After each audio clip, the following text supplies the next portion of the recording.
Napoleoningiz ertasi kuni rezinkaga o'xshab qolyaptimi? Ishonchli, yaxshi, oson retsept qidiryapsizmi? U holda juda ham mazali, kumur chiqadigan ushbu retsept bo'yicha tayyorlab ko'ring.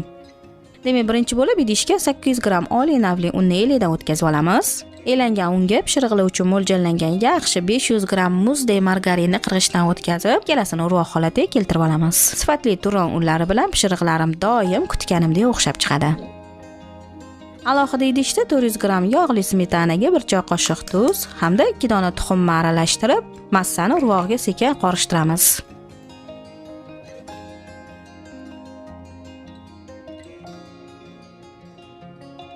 Xamirimizni ko'p qorib o'tirish shart emas, faqatgina bir joyga to'plab olsak bo'ldi. Kesish oson bo'lishi uchun xamirga mana shunaqa tekisroq forma berasizlar. Buni paketga o'rab, bir kechaga yoki kamida 2-3 soatga sovutgichda qoldiramiz. Tinib qotib olgan xamirni endi iloji boricha bir xil 6 bo'lakka bo'lib, bittadan unlab yoyib olamiz. Qolgan xamirlar xonada erib ketmasligi uchun sovutgichga olib qo'yishimiz kerak.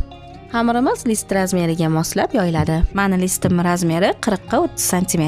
Yoyilgan xamirni listning orqa tarafiga joylashtirib, joyida qattiq bosmasdan yuqori bo'lishi uchun keraklicha yana yoyamiz.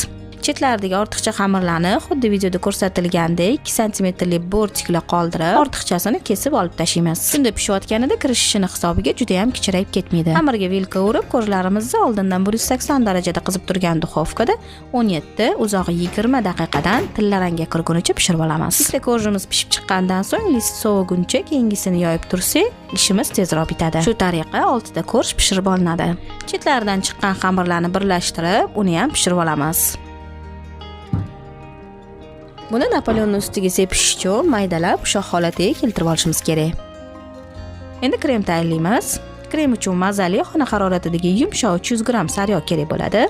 Men doimgidek qalliq sariyog'dan foydalanaman. Yumshoq sariyog'i xona haroratidagi quyultirilgan sutga qo'shib, venchik yordamida birlashtirib olamiz. Shu bilan Napoleon uchun eng mazali kremimiz tayyor. Endi tortni yig'ishga kirishsak bo'ladi. 6 ta ko'rjimizni krem surib, ustma-ust yig'ib olamiz. Eng asosiysi, har bir qavatiga kremni bir xil taqsimlab surib chiqishimiz kerak.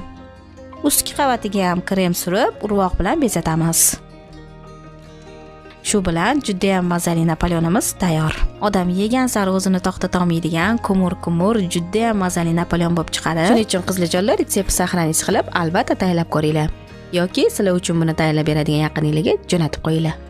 Keyingi videolarda g'oyibona ko'rishguncha xayr.